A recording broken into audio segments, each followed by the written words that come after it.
দীর্ঘ 15.5 বছরের দুর্নীতি এবং দুঃশাসনের অবসানের মধ্য দিয়ে জাতি নতুনভাবে প্রাণ ফিরে পেয়েছে 5ই আগস্ট। এরপর থেকে দেশের মানুষ কিছুটা হলেও স্বস্তির নিঃশ্বাস ফেলতে পারছে, যদিও জনগণের প্রত্যাশা অনেক এবং প্রত্যাশা অনুযায়ী অনেক কিছুই অপ্রাপ্তি রয়ে গেছে। তবে 15.5 বছরে যে জঞ্জাল তৈরি হয়েছে তা দূর করতে কিছুটা সময় সঙ্গতভাবেই লাগবে। এই জন্য সকল রাজনৈতিক দল এবং অংশীজন ইতিমধ্যেই সংস্কারের কথা বলেছে এবং সরকারকে যৌক্তিক সময় দেওয়ার কথা বলেছে। আমরা আশা করছি যৌক্তিক সময়ের ভিতরেই সরকার সংস্কারগুলো সম্পন্ন করে একটি সুষ্ঠু গ্রহণযোগ্য নির্বাচনের দিকে দেশকে নিয়ে যাবে। স্বাধীনতার পর এক এক করে 53 বছর গিয়েছে। বহু জাতির ঘুরে দাঁড়াতে 2, 4, 5 বছর লেগেছে। আমরা অর্ধ শতাব্দীতেও সেভাবে কোমর সোজা করে ঘুরে দাঁড়াতে পারি না পারার কারণটাও একেবারেই স্পষ্ট। দুইটা জিনিসই আমাদের এখনো সঙ্গ দিয়ে চলছে। দুই যন্ত্রণা থেকে আমরা কোনোভাবেই মুক্তি পাচ্ছি না। একটা দুঃশাসন, আরেকটা হচ্ছে দুর্নীতি। আবার একটা আরেকটা সম্পূরক। দুর্নীতি করতে হলে দুঃশাসন চালাইতে হয়, আর দুঃশাসন যেখানে থাকে সেখানে দুর্নীতি অবাধ হয়। এই দুইটা কেউ কাউকে বাংলাদেশের 53 বছরে ছাড় দেয়নি, সঙ্গী হয়ে আছে। যারা ক্ষমতায় গিয়েছেন, যাওয়ার আগে জনগণকে তাদের অনেক ভালো চিন্তার কথা, পরিকল্পনার কথা তাদের ইশতেহারে তুলে ধরেছেন, বক্তব্যে তুলে ধরেছেন। কিন্তু সেই সমস্ত বক্তব্যের যথার্থতা এবং বাস্তবায়ন খুব কমই জনগণ খুঁজে পেয়েছে। বরঞ্চ দেশকে তিলে তিলে দুর্নীতির মহাসাগরে ডুবিয়ে দেওয়া হয়েছে। বিগত সরকারের সময় এটা ভয়াবহ রূপ ধারণ করেছিল, যার করাল গ্রাসে গোটা বাংলাদেশ, আর জনগণ হয়েছিল সবাই তার পথের শিকার।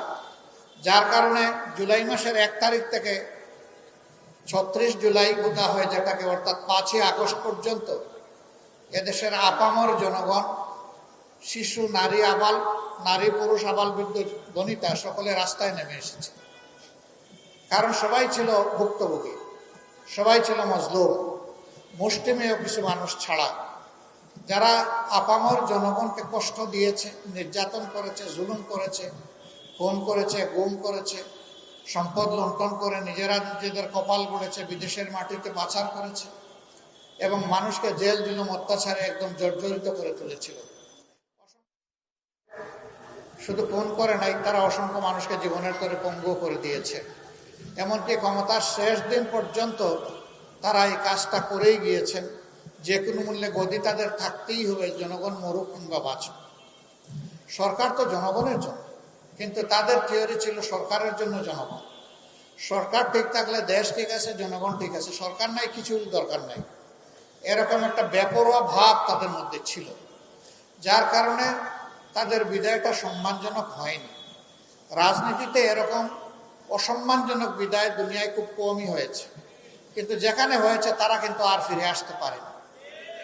এখানেও জনগণকে যে পরিমাণ কষ্ট তারা দিয়েছেন, বিশেষ করে আমাদের যুব সমাজের সামনে যেভাবে তারা বন্দুক আর মুগুর নিয়ে দাঁড়িয়ে গিয়েছিলেন, এই যুব সমাজ যতদিন বেঁচে আছে তারা এই উপকর্মকে ভুলবে না এবং তারা ক্ষমাও করতে পারবে না। কারণ তুচ্ছ একটা দাবি নিয়ে তারা রাস্তায় নেমেছিল। সেই দাবিটা দমন করার জন্য সরকার খুব অমানসিকভাবে তাদের উপর নির্যাতন করে 2000-এর কম বেশি মানুষকে খুন করেছে। তাদের সকলেই ছাত্র না, তাদের মধ্যে শ্রমিক আছে, ক্ষুদ্র দোকানদার, ব্যবসায়ী আছেন, সাধারণ মানুষ আছেন, বিভিন্ন মানুষ এখানে ক্ষতিগ্রস্ত হয়েছে, এমনকি কুলের শিশু রিয়াও আছে। তো এই আবু সাইদ থেকে শুরু করে রিয়া পর্যন্ত যারা মারা গেলেন, তারা কি দোষ করেছিল এই সরকারের কাছে? এমনকি এতটা তারা কঠিন হয়ে উঠলেন যে শুধু জমিনের বাহিনীগুলোকেই নয়, আকাশে বাহিনী পাঠিয়ে আকাশ থেকেও গুলি করে তারা মানুষ খুন করলেন। এটাকে আসলে একটা যুদ্ধ চলছিল। তাহলে যুদ্ধ হলে কার বিরুদ্ধে? যদি এটা যুদ্ধ না হয় তাহলে আকাশ পথে এই হামলা কেন? জমিনেই বা জনগণের ট্যাক্সের টাকা দিয়ে কিনা পয়সার অস্ত্র আর বুলেট জনগণের বুকে কেন? তাহলে তারা এটাকে যুদ্ধ হিসেবেই নিয়েছিলেন, ক্ষমতায় টিকে থাকার যুদ্ধ।